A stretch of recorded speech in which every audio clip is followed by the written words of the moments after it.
कहते हैं कि ये ब्राह्मण जात हैं, अपने बड़े हैं और सब छोटे हैं।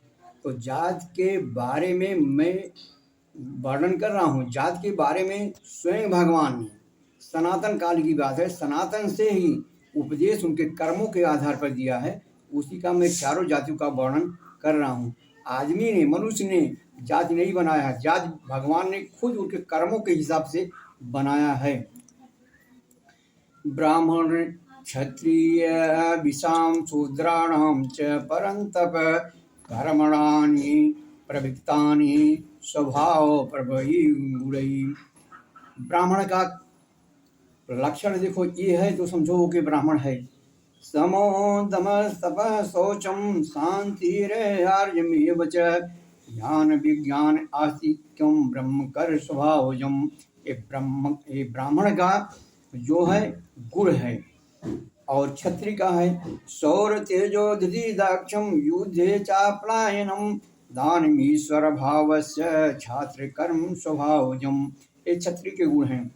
और वैश्य और शूद्र के गुण कृषि गो रक्षा वाणिज्यम वैश्य कर्म स्वभावजम परिचर्यात्मकम कर्म शूद्र अभिस्वभावजम। ये वैश्य और शूद्र के कर्म हैं।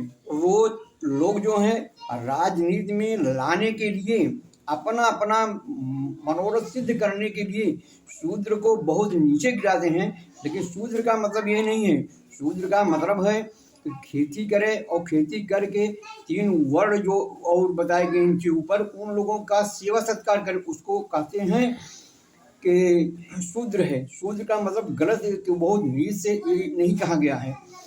और वैश्य का मतलब है जो व्यापार करके और वर्णों की सेवा करता है। और तो छात्र का कर्म है कि जो किसी को परेशान करता हो, उसकी रक्षा करता हो, उसको छात्र धर्म है, क्षत्रिय का धर्म। और ब्राह्मण का कर्म है दान देना, दान लेना, पवित्रपना रखना, ज्ञान देना, सबको ज्ञान देना है। वही ज्ञान जो है, जो लोग कहते हैं अरे ये तो वो शूद्र हैं, शूद्र को नहीं है। अरे सनातन में भी शूद्र को ज्ञान दिया गया था और आज भी उनको दिया जा रहा। वही ब्राह्मण, वही जाति के लोग टीचर उनको पढ़ाते हैं।